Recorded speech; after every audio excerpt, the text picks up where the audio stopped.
نحمده ونصلي على رسوله الكريم أما بعد فقد قال الله تبارك وتعالى إنما أموالكم وأولادكم فتنة بے شک تمہارا مال تمہاری اولاد آزمائش ہے.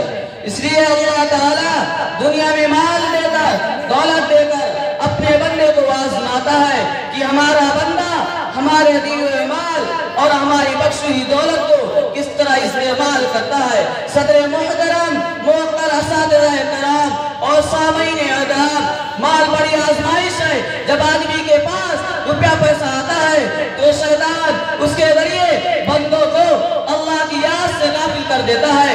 انسان جتنا مال کماتا ہے اس کی حرص اور بڑھتی جاتی ہے. وہ زیادہ مال کے چکر میں پڑ کر نماز روزہ تک چھوڑ دیتا ہے.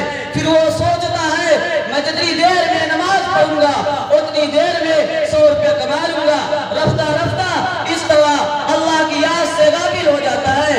اس کے اندر تکبر پیدا ہو جاتا ہے. وہ دوسروں کو حقیر سمجھنے لگتا ہے. پھر اس مال کے ذریعے سنیما کا ٹکٹ خریدتا ہے، ناچ دیکھتا ہے، شراب پیتا ہے، عیاشی کرتا ہے، ٹی وی خریدتا ہے، VCR خریدتا ہے، نہ جانے کیا کیا کرتا ہے. لیکن جب زکوٰۃ دینے اور دین کی راہ میں خرچ کرنے کی بات آتی ہے تو اپنا مال دینے پر آمادہ نہیں ہوتا، وہ خرچ کرنے پر تیار نہیں ہوتا. دیکھیے، غور کیجئے، کیا یہی مال اس کے لیے بال جا بنا کی نہیں بلکہ تمام برائی کو ذریعہ بنا کی نہیں. اس لیے اس نے اللہ کی دی نعمت کی قدر نہیں کی. اگر وہ اپنی دولت کو اللہ کی نعمت سمجھتا، اللہ کی بخشش سمجھتا تو اس کو سوچ سمجھ کر خرچ کرتا، اس سے مسجدیں بنواتا، اس سے مدرسے بنواتا، غریب نادار بچوں کی تعلیم پر خرچ کرتا، غریبوں، یتیموں اور بیواؤں کی مدد کرتا، تو پھر یہی مال اس کے لیے نجات کا ذریعہ بن جاتا.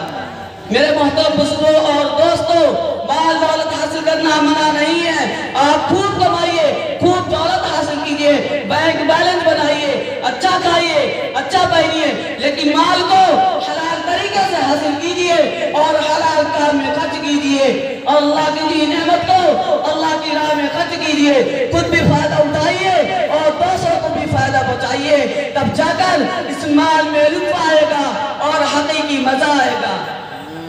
صحیح بات. میرے بزرگوں، جس طرح اللہ تعالیٰ نے مال کو آزمائش کہا ہے، اسی طرح اولاد بھی ہمارے لیے آزمائش ہے. ہماری اولاد ہمارے لیے ثواب پانے کی کا ذریعہ بن جاتی ہے. اگر آپ سے کوئی سوال کرے کہ بھائی صاحب اتنا مال اتنی دولت کس کے لیے حاصل کر رہے ہیں اور اتنی جائیداد کس کے لیے جمع کر رہے ہیں، تو اس وقت آپ کا کیا جواب ہوگا؟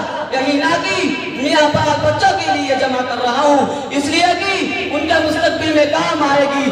دیکھیے، ایک انسان اپنے بچوں کی آرام و راحت کے لیے دن رات محنت کر کے مال کماتا ہے اور بچوں کی محبت میں مبتلا ہو کر حلال و حرام کی تمیز بھی نہیں کرتا. جن بچوں کے لیے کماتا ہے ان کی فکر کرتا ہے، وہی بچے دین سے دور ہو کر، قرآن کریم سے دور ہو کر گمراہ ہو جاتے ہیں، غلط راہ پر چل پڑتے ہیں، خدا کو بھول جاتے ہیں، رسول کو بھول جاتے ہیں، برائیوں اور لایانی حرکات و سکنات میں مبتلا ہو جاتے ہیں، چوری کرتے ہیں، ڈاکہ ڈالتے ہیں.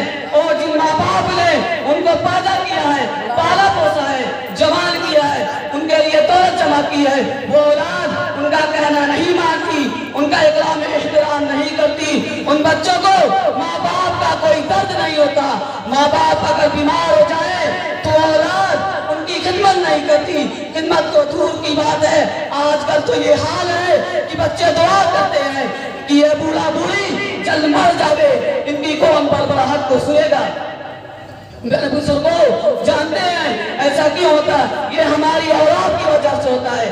اس لیے کہ والدین نے صحیح تربیت نہیں دی، اس کے دل میں ایمان کی محبت پیدا نہیں کی، اس کی دنیا کو سنوارا ہے، اس کے ظاہر کو نکھارا ہے، مگر قیامت کی تیاری نہیں کرائی، دین اسلام سے باخبر نہیں کیا، قرآن کریم نہیں پڑھایا، نماز پڑھنے کا رنگ نہیں سکھایا، روزہ رکھنے کا شوق پیدا نہیں کیا، اللہ کا خوف پیدا نہیں کیا، غلط راہ و معصیت سے نہیں بچایا.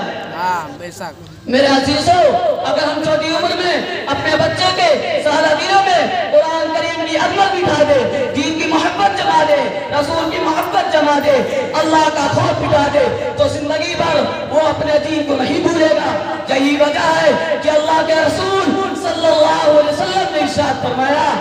تمہارے بچے 7 سال کے ہو جاویں تو نماز پڑھنے کا حکم دو، اور جب 10 سال کے ہو جاویں تو نماز چھوڑنے پر مارو، نماز استعمال کرو۔ بتاؤ اسلام کے حکم ہے، ایسا ہم کرتے ہیں؟ کسی کو اپنے دین کی فکر ہے؟